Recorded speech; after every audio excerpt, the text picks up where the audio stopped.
The family of a local teenager says she never would have left home without calling. Just praying for the best. I want my daughter home, man. And if she can't come home, I just want to know where she's at.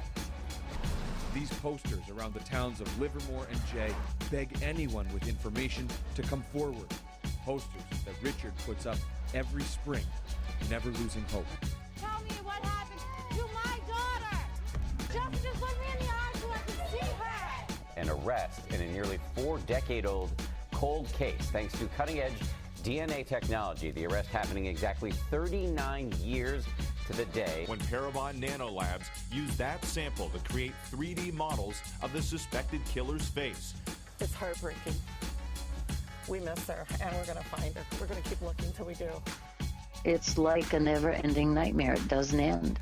It keeps returning and coming back. What if I told you a young man is walking in the early hours of August 19th, 2016. He is struck by a pickup and left to die on the side of the road. What if I said the family knows exactly who did this? And when they confront the young man, he simply laughs in their face and refuses to admit to what he's done. His family protects him. The Royal Mounted Canadian Police did not serve a search warrant until 10 days later. The truck has been repaired, and there's no sign of damage from a hit and run. All right. So tonight we're joined by Michelle Comeau. She is the mother of Johnney Leavitt, who was struck and killed on August 19th, 2016 in New Brunswick, Canada. Good evening, Michelle. Thank you so much for joining us. Hi. So if you would start off with maybe tell us a little bit about Johnney and the type of child he was. And Well, Johnney was 5'4.5", about 140, 150 pounds, but he thought he was 10 foot tall, bulletproof. Yeah, he sure did. When he grew up, he actually got bullied for the first 6 years of school and then realized he could defend himself. And then he went after all the bullies. Oh, nice. Yeah. Yeah, he said nobody was going to be picked on if he was in the room. So he actually joined hockey, I think, for that purpose, because he spent more time in the penalty box than he did on the ice. He was Johnny Bugger, and he earned that name well. But he would, at the same token, he'd give his shirt to anybody. He would do anything for anybody, never questioned, always thank you, love you. He was really good that way. He has a little girl. She's 7 now. She turned 7 in October. Her name was Ainsley May. She's he was pride and joy. He called her little princess, and she still remembers him. Yeah, she was 1.5 years when he died, and we go visit him at the graveside. now, how old was he when he died? He was 20. He would have been 21 in December. He was 20. He was out with the boys. Bridge running is what they call it. And I knew he probably had a few drinks because he was 20 years old. Right. I'm not stupid. I'm not naive. But he was a good kid. He loved skateboarding, loved hockey, loved family. And I was going to ask you about the skateboarding thing because it looked like he was kind of like semi-pro almost with that, right? Oh, he put everything into it. He loved it. Yeah, he was really good at it. He would go down to the youth center in St. Andrews and teach the young ones down there to skateboard when he was there. So, yeah, that's good. Had a big heart. Very cool. Yeah. He struggled because he had ADHD and stuff growing up, and wasn't diagnosed till he was almost an adult, so he struggled to deal with that. But smart, extremely smart. Like I said, they talked about that night he had a shoe missing, and I remember the RCMP bringing up, well, how do you know he just didn't take a shoe off? And I said, well, because I know Johnny, he just would have said F it, threw the other shoe and went into socks, because that's just how he rolled. Nobody walked along this side of the road with one shoe on. No. Right. So, no. And the night that he passed away, it's really weird because it would have happened about 4:00 in the morning, and I woke up from a dead sleep at 4:00 in the morning, and I had no idea what was wrong. I just couldn't sleep until his dad showed up at my place a little after 6 in the morning to tell me what had happened. But the RCMP still didn't come until, after 2 in the afternoon. Let's backtrack to that night. So what time did he go out that you're aware of? Like, have you pieced together He went the night out at with this the point? boys. He went out with there was 4 boys and 2 girls. They went out that evening about 8, 9 o'clock ridge running out past where the old army barracks and stuff were, which is Utopia area up in the woods part. So they were down and through there, and he was talking to the guy in the car, and he got his butt in the air because he liked the girl, and the girl was already taken. So he got out of the car and started walking, and he made it to the Irving and Levitt, which is kind of like on that road going down. And they have him on video camera there that he was out, and they other friend tried to get him to go in the car with him, Anthony Bryant, and he wouldn't go. So he started walking, and his grandparents live in Back Bay. So that's where he was walking to. But I don't know if you ever heard of Cook's Aquaculture. His stepmom works there, and he had to walk by when she would have been at work at that time. He would have had to walk by there, and it wasn't long past there that he got hit. Just for people that may not know, like myself, what is you're calling it bridge running? Yeah, they were out driving around in the trucks on the back roads. Okay. Yeah, they call it running. Okay, going for a joyride sort of deal. Yes. Okay. Yeah, totally. So, like I said, like I've told people before, yeah, he was drinking. Yeah, he probably shouldn't have been on the road. But there's still, I don't classify it as an accident anymore. At this point, to me, it is murder. If it was an accident, they would have at least came forward and did the right thing. Right. But, or stopped and made sure that he was at alive least and tried to call for help. And yeah. I don't know if we addressed that, but that it was a hit and run, right? Yes, He was struck by a vehicle while he was. And it was actually his friend on his way back from dropping one of the girls off in Back Bay, going back to town, that found him on the road and tried to revive him and called for help. Oh wow.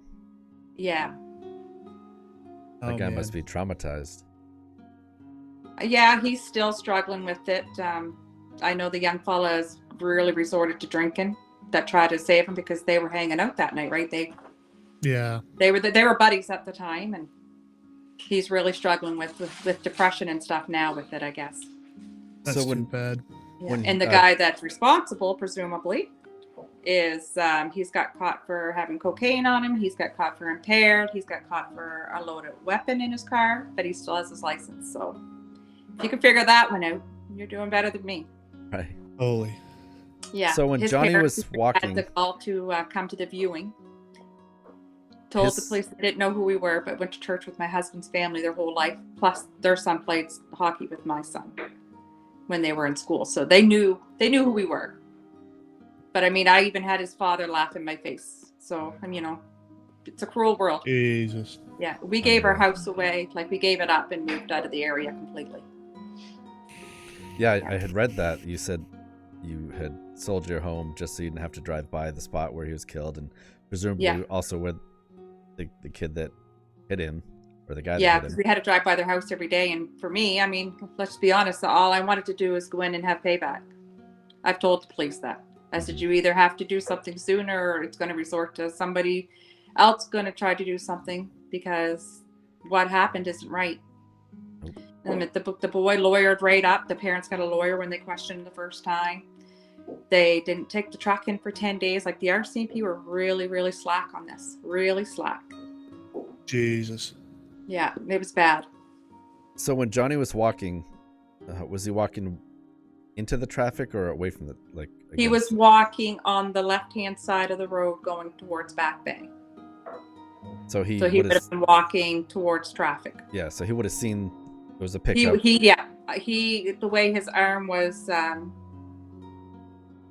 dislocated, they said it would have been as if he had put his arm up to try to block it. Wow. Jeez. And that's actually what they say that people should do is couldn't get out of the way. Is if people are walking on the road, that you actually should walk towards traffic, be on the side of traffic coming at you so you can get out of the way. Mm-hmm. You don't want someone hitting you in the ass end. And one of the young fellows, the guy that's responsible, he was supposed to be a sober driver, but the young fellow told police that his truck was down there that night, and he knew it was because he was supposed to be sober driver, even though he had a couple drinks. And they were at a bar in St. Andrews at Red Herring. and they left there, and he drove, what's that boy's name? Borthwick, Dawson Borthwick home. And he even made the comment to Terrence to make sure you watch for that guy on your way back. So it's not like, and the woman he passed on that road coming back, she didn't see him hit Johnney, but she said there was a black truck that drove crazy past her and flew by her. And the next thing she knows, there was somebody on the road. Jeez. Yeah, I was going to ask you how it came to light that it was a black pickup and all that. Yeah, it had a lift kit, it had the big tires. It had the chrome front. It was an older black truck, so it wasn't made with the cheap vehicles now. So what happened was, in the video, there's 8 vehicles. They have video from Levitt's Head Road down that way, and they also have one at Cook's, and they have one at the Irving. And all those videos finally last year got sent off to the forensics lab. I think it was in BC, they said. So we finally got that scene too.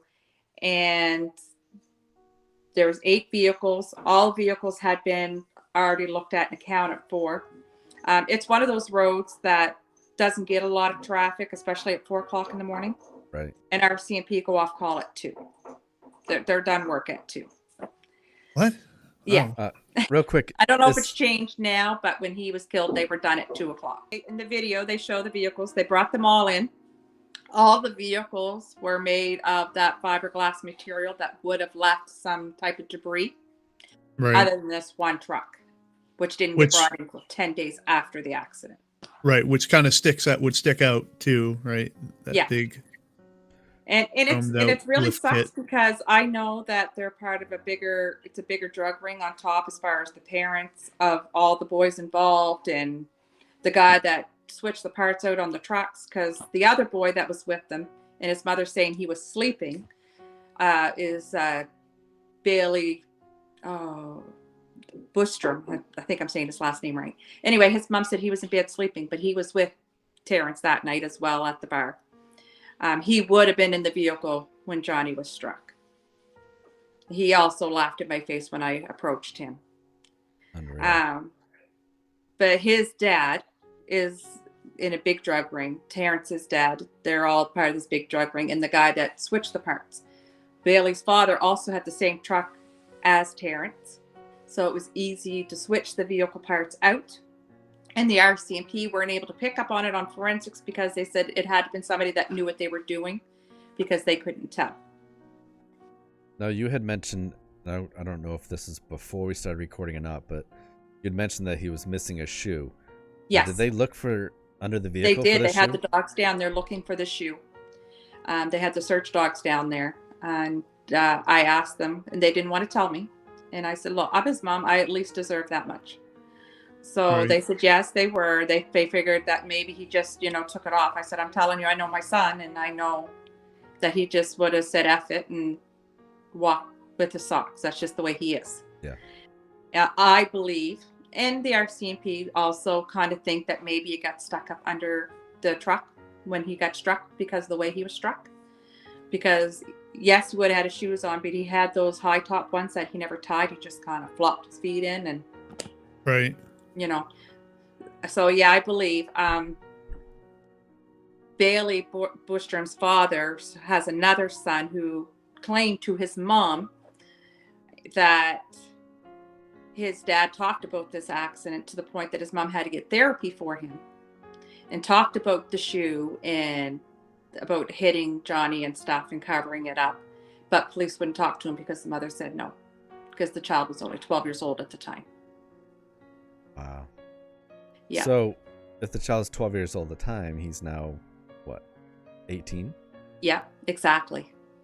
So police finally, it's so weird because you reached out to me and the day later I got an email from the RCMP saying that there's going to be chatter in the community because we started questioning individuals again. So, and he wouldn't give me a lot more information. So I messaged back. I said, I need to know if this is at least on the same track that we've been on. And he said, absolutely.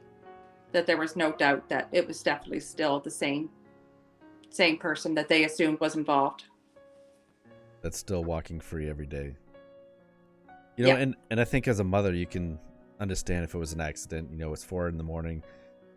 Your son's on the side of the road. And that's what I've said. Like, you know, had they come and said, apologized, or said, you know, like, I really didn't know, blah, blah, blah, then maybe I could find a way to forgive. Right. But at this point, I got a little girl that just as of a couple of months ago, when we were down visiting her dad, is my daddy buried here? And I said, yes. Well, then why can't you dig him up for me and bring him home? Oh, what do you tell a little girl? You know, I got a scrapbook that's made from her dad from when he was a baby, right up till he met her mom, until they got pregnant, right up until their last picture together. And I very much try to keep his memory alive. We have a horseshoe tournament for him every year that raises money for her. This year she was able to get her teeth fixed at the dentist and stuff that she needed done. You know, just little things. It doesn't replace him. Mm-mm. But at the end of the day, I would love to see Terrence go to jail. I won't lie. But I would really love for him to acknowledge what he done and at least apologize to her. Right. Because even joining the questioning that they did 5 years ago on him, they even showed him pictures of Johnney with her, and he had no remorse, no emotion, no nothing. Unreal. Yeah, they were able to keep him for the 24 hours, but then had to let him go because his parents got him a lawyer. Yeah. Now, it's frustrating. You guys have actually raised some money for a reward, right? For information? We did $15,000. That's amazing. That's a lot of money. Yeah. It's crazy amount of money, and it's the sad part is I honestly think because of the drug ring that a lot of people aren't coming forward because I think they have that fear. Yeah. Right. That's sensible, sort of. That people would be concerned. Anyone that sort of deals in that, you don't know what they're capable of or what they're willing to do to sort of protect their investment, right? Yeah. Because to me, I'm like, you know, it's $15,000, but I'm also looking at them and they're probably thinking, but it's my life. Mm-hmm. Right. Right. Because I think at the end of the day, that's what it's boiling down to is the bigger picture of this. My son just happened to be in the wrong spot at the wrong time. And the statement that his mother made, because his mother used to work down with my mom. My mom's retired now. And my mom tried to talk to her one day and she said, my son didn't hang around with your kind of crowd, so there's no way that he was around him. So wow. I'm like, okay. That's just that doesn't stop someone from running someone over, though. Yeah. Yeah. Nope. It's been a rough go. Like I say, I don't go past Penfield hardly ever. I used to go to the church in St. George all the time, but he has family that goes there. So it didn't matter where I went. We were always around somebody that was to do with his family. We got harassed a lot by some of his friends because how dare we say that this boy was responsible. And yeah. Now, the police side of things, you said it took 10 days for them to bring the vehicle in. Is that because they were so lenient on them, or did they just refuse to bring it in sooner? Like, why did it take so long for them to get the vehicle That was when the police finally went and did it. Like, I didn't even know that they had arrested this boy until after it was already done. The community told me. Right. Yeah. Now, how has the police's response been to all this? Do you think they've been doing what they should have been doing, or? No, not at all. How do you think they could have been doing better? I actually had the chief coroner join me in a meeting last year at the RCMP station, and had them all meet me there so that they couldn't say stuff to me in front of him that wasn't true, because the detective ended up going to the head coroner with this guy to go over all the forensics of the, oh my gosh, I'm sorry, of the autopsy. And because I wanted to know, because there was rumors that he had been beaten with tie rod in, that, you know, that he was dropped and left there. So I wanted to know all these things, because I'm like, okay, right. So there is no brake marks, there's no debris. You would never know there wasn't an accident there if it wasn't for his body being there. Right. So, and it was all kind of weird. Like, I don't know. I think his friends know what happened that night too, but they won't say anything. So did the autopsy support him being hit by a vehicle or something else? Yeah, it did. Yeah, and it would have been a vehicle that wasn't a car because of where the injuries were located on his body. I was gonna say that was probably set so many inches off the ground, and yeah, it was the impact that when he hit his head is what killed him. Yeah, they fractured his skull in 3 places. oh my gosh. But they did tell me that, yes, he had been drinking, but I knew that anyway. It does show in the video that he's not staggering all over the road. It was a clear night. It wasn't foggy or anything like that. We went back and double checked because up until now, I still don't have memories of my kids when they were small. I lost all of them. So, and as you can tell, sometimes I have a hard time getting my words. So I apologize. It's taken me a long time just to get back to work. So I've lost a few jobs along the way. Okay, I'm sorry. I thought when you were saying that you had lost like photos or something, but now I understand what you're saying. I got photos, but I don't have none of their memories. Oh. Like I don't remember anything when they were small. Oh, I'm sorry to hear that. So if you ever have to take pictures, take lots and lots of pictures. Right. I do. Yeah. He's the middle of 6 kids that we have in total. My husband and I have 6 kids in total. And he's my baby. He was my firstborn. The more I had, the bigger they got. He's got a little brother. Well, not so little. He's 6'4" and 285 pounds. So. Well, send him after this asshole then. Yeah. But Johnny was small but mighty. And my daughter's little fella, his name, right after him. He looks like him. He acts like him. But I can't call him Johnny. I call him Boo Boo. Yeah. Right. Right. Yeah. That's sweet though. Yeah. What does his siblings think? Because they, the younger ones, still had to go to school. Still had to go to school after all this, and I'm sure there's like rumors in school and everything that they have. Yeah. They got the rumors about the beatings and stuff. My daughter's good friends with his friend that tried to revive him that night. They're struggling. My youngest has autism, so he won't talk about it. It's done. It's over. That's it. He won't. That's how he copes. My daughter, she's definitely, a lot more protective than with her kids. And it sucks because I can't give them the space to be able to grow and live their lives because I'm constantly worrying. Where are you? Are you in the house? You're not out walking. Right. My youngest fella lives in Moncton, goes to school there. So every night, if he doesn't FaceTime me, I automatically panic. Because you don't know, right? I talked to Johnny that day at supper time before he went out. And Johnny had a phone on him that night? Yeah. And his phone is still there at the scene? Minutes. He didn't have no texting or anything. Okay. The RCMP went through his phone to locate where he was, and it does track where he was, and his last conversation was with me. Oh, wow. Yeah. They won't let me have it. I want his belongings. I want his phone. I want to bury them. Right. I can't get any closure because as a mom, you're supposed to be able to fix things for your kids, and I can't fix this. Right. And I don't know if you guys believe in mediums. We've had 4 mediums reach out to us after the accident that didn't even know who we were. There was one from Florida, one from California, one from BC, and one from St. George that I didn't know who she was.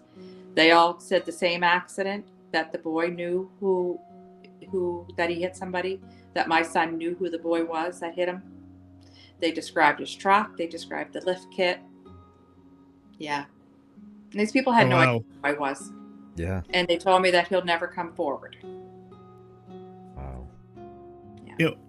When you mentioned the cell phones, most of the sort of cases that we talk to people about is usually way before cell phones or anything like that. So that kind of brings up my point that I'm trying to make is that why did they try to do any cell phone tracking of the people potentially involved in the accident to see if they were passing through the area? They said they couldn't unless they had subpoenas for their phones. And I asked them why they didn't do that. And they said, well, they couldn't do that just yet. Every time I talked to them, they gave me the runaround. So it's been a really lot of pushing and shoving on my end. And his dad's too, for that matter. Right.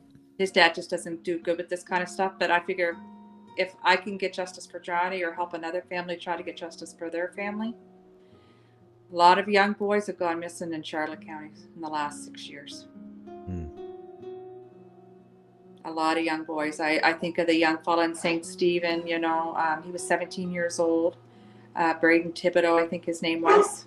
There was a young fella, his name was Corey, over in Grand Manan. They found his body on a beach. There's so many parents that have reached out to me that their kids have just, and nothing's been done. The 17-year-old one in St. Stephen, his mother, they don't even have a body, so they can't charge anybody. Is that the rule up there, or? They said without a body, they can't charge somebody because they have to have proof that he's actually passed away. But they had a video of the young fella being put through some really bad stuff. So obviously they know that homicide was involved. Yeah, see, in the States here, you don't actually have to have a body. Yeah, they're really bad here. Like I told them, I said, because I watch crime shows, right? And I'm like, well, can't you make them confess? Like, can't you make them have a polygraph? But the young fella refused all that. So they said, we can't make him talk. We can't make anybody talk. I said, so what you're telling me, from what I'm getting from this, is I could go out and kill that boy, but I'm not going to tell you because I don't have to talk about it. Well, I wouldn't say that. I said, well, what are you saying? That's how Right. I'm understanding what you're saying. And New Brunswick is one of 3 provinces in Canada that the prosecutors decide if it goes to court. So if the prosecutor decides, nah, it's not worth my time, then it never sees the light of day. Really? It's kind of like that down here, though. Yeah, it's just really frustrating because he was a person. He meant something. Right. They tend to forget that. We didn't have money, and we're not well known in the community. We're not, the social butterfly, so to speak. But he was a good kid. Right. You sounded like a hell of a guy. Yeah, he was my buddy. And one of his famous lines was he would call and ask if he could borrow $20. But he never ever borrowed. And I would tell him that. He said, well, do you have 40, Mom? He knew Mama wouldn't say no because, he kind of had me wrapped around his fingers that way. Yeah. Yeah. Yeah. He would tell me everything. Like he never lied to me. He didn't beat around the bush. We had our first family vacation, which was because in his teen years, he went to live with his dad because I had too many rules. So we finally, after he had a child and Mom knew a little bit, that we went on our first vacation. We went to Six Flags. It was the first time we were all together as a family. And we had a blast. Him and his sisters and his brother, they ran, they hang out, they laughed, and it was awesome. And then we came home, and then I feel like he was just taken away. We just got connected with him again, and they took him away. I don't understand why. I don't get how somebody can be so cruel. I mean, I hit a raccoon, and my heart's breaking. And they can't say they didn't know they hit something because it's just not possible. Right. Like if I can feel a raccoon, surely you're going to feel a whole body. Right. It's funny you asked about if we believe in psychics and stuff, and then you also mentioned waking up at 4 a.m. in the morning, knowing that something's not right. Just a mother's intuition. And Jeff and I actually helped put on Parafest Maine, which is a paranormal convention. So I think we do kind of believe in that stuff. Well, I asked the police, I said, can we not use any of this? And they said, well, no, it's not considered proof. And I said, well, these people have no clue who I am. None. Why, and they all have the same story. Like, don't you find that a little strange, At least, whether you really believe in it or not, it's at least worth looking into, especially with the black truck thing, with corroborating what the other girl said. Like, maybe they actually know something. whether it's a psychic thing or not. Like, that seems awfully odd that Oh they yeah, like sort of they have knew some of about the that shoe. information. They knew things that him and I done when he was a child. They knew about his sisters. They knew about my past as a child. Like they knew things that they would have no clue. Like nobody really knows because I don't, but they knew all of that. They said there was Yeah. 2 women on my side of the family that were watching over him when he got hit, so he didn't feel a thing. That his last memories were of thinking of his family, and that he didn't want me basically in the situation that I'm in now because my mental health is crap. But I won't give up until I'm in the ground. And I'll be honest, if it wasn't for my grandkids, I wouldn't be here today. I've tried Yeah. more than once. It's really hard living with it every day. Some days are easier. Like I work in long-term care. I see death a lot. But since Johnny's death, I can't cry for anybody. Right. It's not that I'm cold. I care. But I've been so traumatized by what happened that I can't focus on anything else. My focus is I got to make it better for him. So any chance that we ever get that little bit of window, that even if it's just a little piece of hope, I'll be all over it. And I watched that video. I think you had sent it to me. Just how determined you were in that video, speaking of Johnny and trying to get justice for him, is really the reason why I want to talk to you, because I think you're an amazing woman, and I'm sure he is super proud of you, and it shows how much you loved him. I tell everybody this because my mom will say, well, you need to move on, or you need to, at least you had that time with them, or it could be worse. It says never could be worse.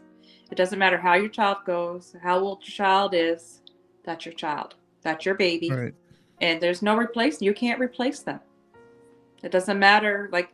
And the police said, well, even if it don't go to court, you're still, I said, it don't matter. I said, I'm going to give up a hell of a fight. I'm not going to back down without giving everything I have first. I said, so you might as well be prepared for me to keep calling, keep emailing, because it's not going to stop. Right. They don't like it. That's probably why they've gone through 6 detectives. But I'm trying to fight for other moms out there that lost their kids, and there's just been no justice.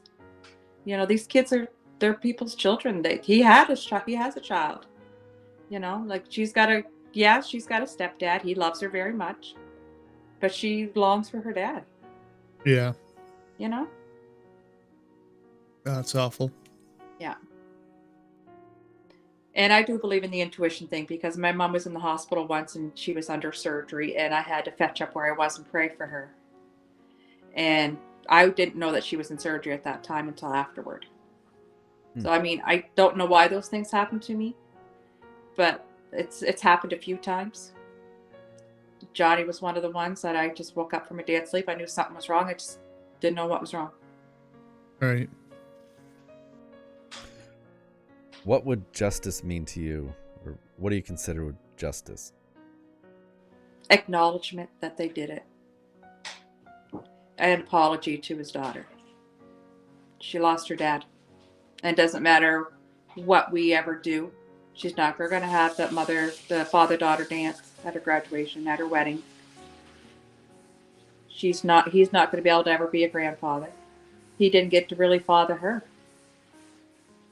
I don't feel that this boy deserves to be able to have a family of his own with not at least being acknowledged or penalized for taking somebody else's life and having no remorse. How do you strike somebody down and act like it never happened? Right. Right? How do you do that? I can imagine. I don't know how you live with yourself. I just killed somebody. No big deal. And there's no remorse. And that's what the RCMP is troubling to them too. The guy's got no remorse. None. There was no sorry. I'm really sorry to hear what happened to her son, or, anything. He didn't try to say he didn't do it. He didn't say he did do it. He just like, I don't want you. Nope. He wouldn't give him time Just of say day. nothing. Nope. Yeah. And they, like I said, they did offer the polygraph, and he said, and they said, this is the way to rule you out. You're saying this is what you're telling us, and we can be all done with it. Nope. Wouldn't do it. And they didn't even bring the other guy in to really question him. They just talked to his mom because she said he was in bed sleeping. Yeah. So my hope is that they said that they're talking to these boys again, is that maybe over the last 5.5 years that one of them maybe grown up enough Right. to say, hey, myself, the two boys that were in the vehicle and their parents that helped cover up the vehicle are all guilty. Because honestly, at the end of the day, what did you teach your child? You didn't teach them that you have to be accountable. You got to learn from your mistakes. Yeah. Better off to just try and hide them, cover everything up. Yeah.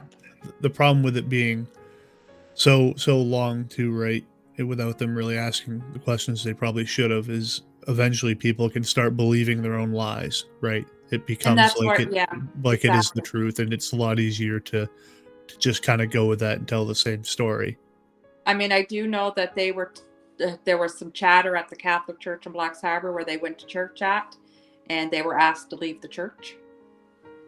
And that was the end of it. There was no more talked about, because Terrence did try to go to church a few times. And I said, well, can you talk to the priest? And they said, no, that confession you can't use when they do confession in church. Right. So it's pretty frustrating. Yeah. I mean, this boy's gone through a lot. Like, there was a bar in St. Stephen he had went to. Johnny's hung out with a lot of guys up there. They beat this guy up apparently behind the bar to the point that he urinated all over himself. Didn't call the police. He worked in Graham and Ann. They put holes in his dive suit. He didn't call the police. And this is the kid that was the passenger or the driver? The driver. Driver. Mm-hmm. Yeah. The two boys that were in the vehicle that night are constantly in trouble. They weren't before, but they are now. Yeah. I think one was before. Bailey Bushstrom was. I think he was kind of always into mischief. But I think Terrence was always considered the good altar boy, him and his other brother. But I'm sorry, I go to church, but that doesn't mean I don't make mistakes and I can't screw up. But at least be accountable. Right. That's my thing. You do something, you be accountable. I mean, there's one memory I remember of Johnny when he was little. And it was, he took a piece of gum off the shelf in the store. And he didn't ask for it. So when we got the cash, he made him spit it out and put it in the register's hand. And she's like, oh, no, it's okay. I said, no, it's not okay. If I don't teach him now that something is stealing a piece of gum is bad and it's wrong, then what's he going to do later? And it reminds me of how he got killed, because this boy basically did the same thing at a much larger scale. Yeah. I would take somebody's life and not be accountable for it. My parents would make it better. Yeah. Yep. And then you can just do whatever you want. Yeah. No accountability. Disgusting. Yeah. Yeah, it's pretty bad. Yeah. Well, we hope, someday that closure will happen for you and the truth will come out and these boys, whoever's responsible are held accountable in some sort of way. I sure hope so. That's all we're asking at the end of the day. An apology to his daughter. Because I don't have words for her. I don't know what to tell her. A little girl shouldn't have to know that her dad was killed that way. Right. And a parent shouldn't have to bury their child either. No, I don't remember. I honestly don't remember anything from that either, except for sitting at the bottom at the church and wanting to go home. I don't know. I couldn't even tell you what songs were played, as terrible as that sounds, but I really don't. I'm sure you're just Sorry in to hear shock. that. Just in shock and a blur, right? I know my daughter sang, but I don't know what she said. Yeah. A lot of cruel people out there, unfortunately. Yep. Yeah. We cover a lot of cases with jackasses that will do stuff and not ever report it or admit to it. So I can't fathom it, but I don't know. It's because I come from a nursing and my line of work, I help people. Right. But me, it's just love others like you love yourself, I guess. I don't know, but I don't like being cruel to anybody, but have I had cruel thoughts towards both these guys? Yeah. I won't lie. I can imagine. Yeah. If you could say something to whoever did this, what would you say to them? You had some sort of message you could get across to them. If I could say anything to them,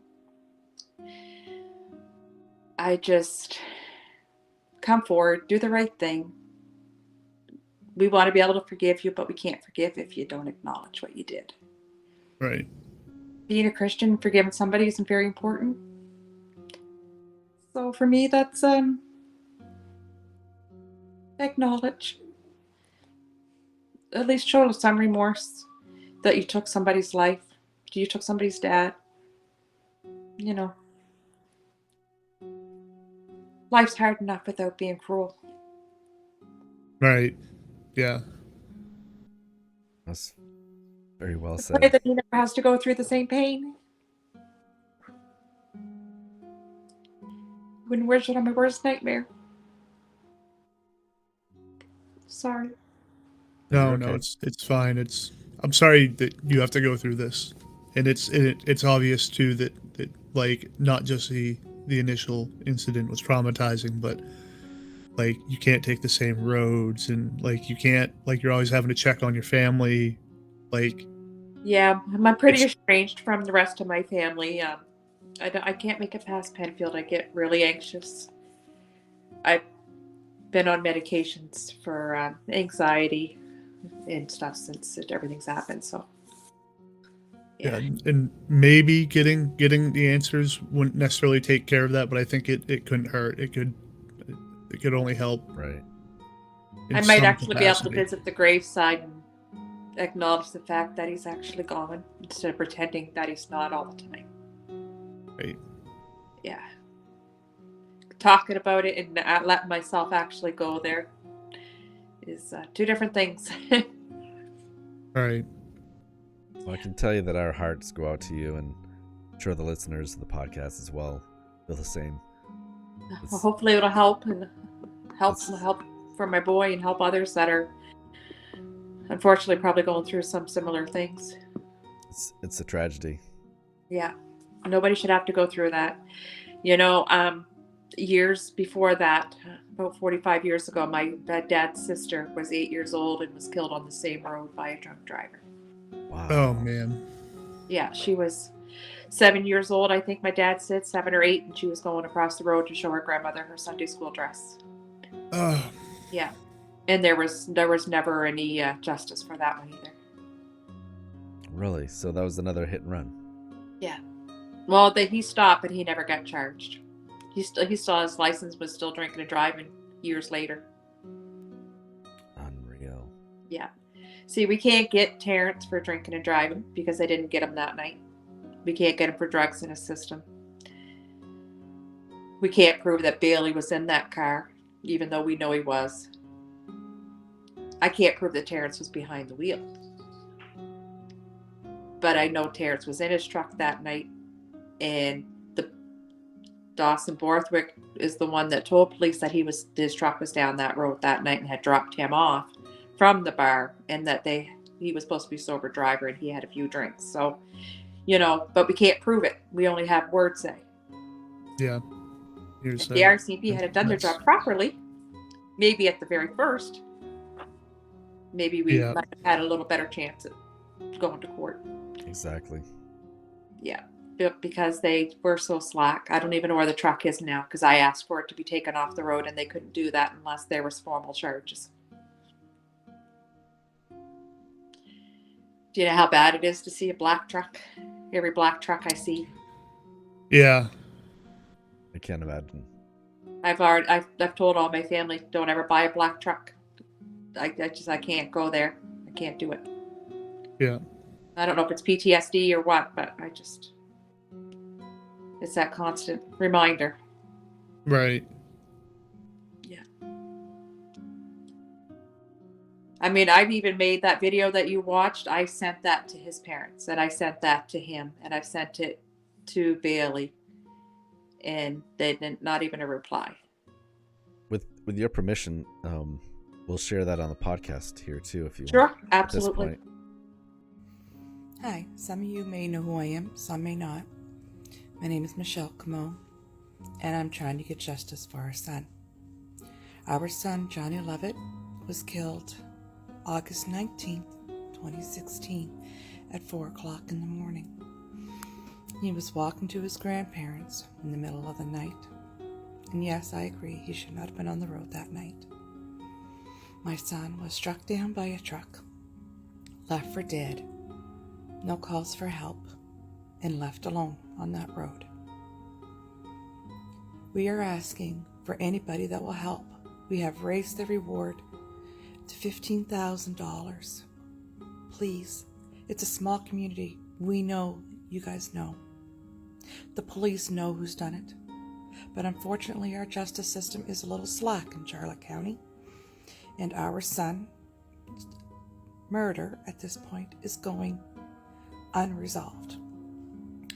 They say it was an accident, the police.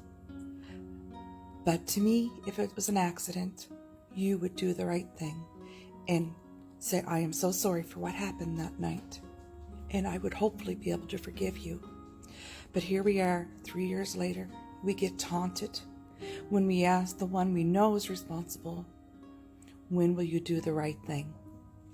He tells us to shut our mouth. And the boy that was with him in the passenger side just looks at us and grins and walks away. So please tell us how we should not be trying to fight for justice. My son was no angel, but he was my son. He's a daddy to a little girl that asked, why doesn't he come to see me anymore, Grammy? Does he not love me? That's heartbreaking. You have no idea. He is missed by so many. And his little girl, you know what? She shouldn't have to be going through this. She'd be able to be with her daddy and not have to look up and wonder where he's at or if he's ever coming back. Please, do the right thing. If you know something, that little tip, or if that guy's told you something at a party or whatever the case may be, stop protecting them. If it was your child, you would be fighting too. And if it was your child that was guilty, surely to goodness you taught your kids right from wrong. So please, do what's right. We need closure. His daughter deserves closure. Please, do the right thing. I'm just anything that will help. I appreciate it all. Yeah. Anything we can do to try and help. Well, just make sure that people know that he wasn't beaten. That wasn't the case. He was struck down by a truck that night at 4 o'clock in the morning. There's a lot of rumors out there, but that's the facts of what happened. That person didn't try to stop. There wasn't a brake mark. They didn't call for help. They just left. Hit him and kept going. Yeah. I don't know how you do that, but that's basically what happened. Yeah, you got to be a real special type of evil. Yeah. Like, I don't know. Well, then it's not even just him; it's his parents who are like upholding what he did. Like it was okay. He had a heart of gold. He would do anything for anybody. Even though he wouldn't have cared for this boy that did kill him, he still would have did anything for him if the guy had asked. Mm-hmm. Right. And that bugs me because he wouldn't have used the line, "We don't hang out with your kind." Right. Because to me, that's nobody's any better than anybody, and vice versa. Right. And I've always drilled that into my kids' heads. Always.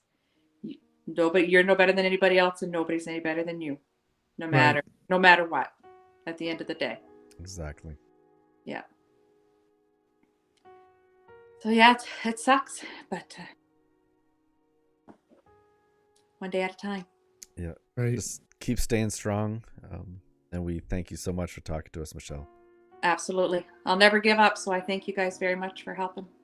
Yeah, I don't doubt it. Thank you. Mother's love, right? Oh, absolutely. That was my dying wish, is to get justice for him. He deserves at least that much. Yeah, absolutely. Sure. Yeah. His daughter deserves that much, you know. It would be nice for us to say, you know, the one who took your daddy away did have to pay for what happened. Right. He did have to be accountable. And that's what it is at the end of the day, you know. What are we teaching? What are we teaching her if nothing's done? Exactly. Right. Life don't matter. You can do what you want. I used to have this thing where I said, I'll just come to Charlotte County. You can run people over and get away with it.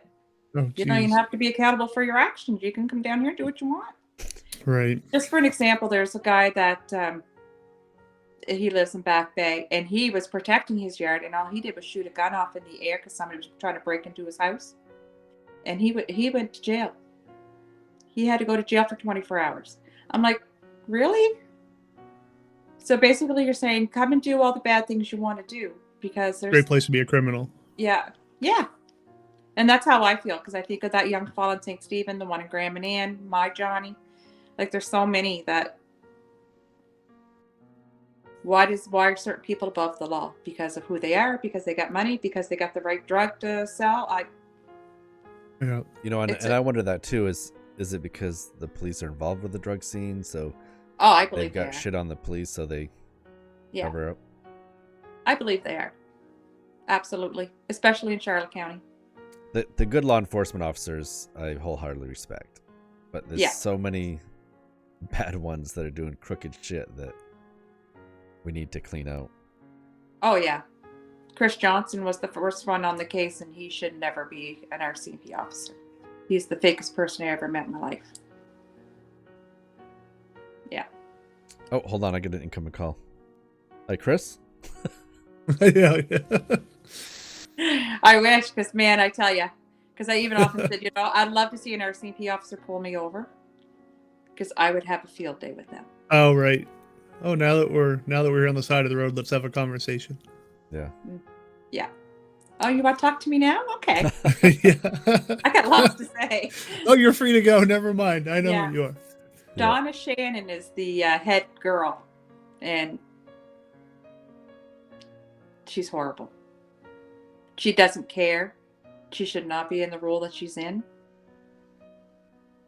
None. You can't teach somebody to have empathy, and she has zero. Right. Zero. All she could say, well, but this is what we did, and you're not listening. And I said, I'm listening, but you're telling me the same stuff you've been telling me for 6 years. Yeah. Right. Tell me what you're doing, not what you're hoping to do. And what did you do? And let's stop this before it becomes a cold case, people. You know, we're always covering cases that are 30, 40, 50 years old and stuff. Like, there's no reason for it. If they would just take the time and get them solved first 5 years. I mean, 5 years is a long time too, I think. But and I, you know, like for my dad, if I could get justice for my son, it's kind of weird sort of way. At least we know one of us got justice for our family. Exactly. Right? Exactly. This is two family members on the same road, years apart. That's really interesting. Well, it's been our honor to speak to you, Michelle, and thank you so much for sharing. It's been awesome. Thanks so much, guys. Story. And how will I watch the link? Will you just send me a link, or? Yeah. Well, so on our Facebook Ready to page, do it? on the Facebook page, we premiere it live. Okay, And because that there's a will lot be- of people waiting to watch. I see. Yeah, people Watch are and messaging share me and already. hope for the best. Yeah. So yours will be on this Sunday at 6. Okay. And Eastern also time. on our time. Well, Yeah. you're in New Brunswick, so you must be Eastern time too, right? Oh wait, New Brunswick. Atlantic. Oh, An hour's different. Atlantic. Oh, you Yeah. are in ours. Okay. Yeah. And then also you can watch it anytime on YouTube or any of the podcasts networks. Yeah, I've been watching some of your other ones. Oh, you have? Yeah. Oh. Good. Are they all right? Oh, yes. I enjoy it. I'm all for trying to help the other person out. So I say kudos to you guys because it's really pretty important what you guys do for us. Yeah, thank you so much. What we're trying to do. Yeah, well, we appreciate any little bit of help. I know, I'm sure they all feel the same way. It's that little slither of hope, right? Yeah. Yeah. We can't bring them back, but if we can at least get justice or in some cases find them and bring them home. Right. That's huge. Yep, and share their story. Yeah, exactly. You never want your loved one to be forgotten, right? I always say speak their name because they existed. At Christmas Day, we still have a chair out for Johnny, and we put his hat and his glasses and stuff on it, and that's his spot. No, that's there. His birthday, we always do a big thing. We could go and we release balloons and have cake and go to the river and stuff because he liked to fish. So that's awesome. I'll never let him die in my life. All right. Thank you very much. All right. Bye-bye. Best of luck to you. Bye. Yeah. Thank you. Bye-bye. Bye-bye. If you have any information about this case, you can contact RCMP St. George Division at 506-755-1130 or contact Crimestoppers at 1-800-222-TIPS. For 5-year-old Taylor Williams led investigators to Alabama this week. So we have some breaking news from Florida. An arrest has been made in connection. After years of agony, a glimmer of hope for the family. Investigators spent hours searching through this house off Pennsylvania Avenue. What could be a major development in the search for missing Alabama teenager. Tonight, a stunning twist in the search for Taylor. Somebody out there knows something. They want to lay him to rest their way, not by somebody else's way.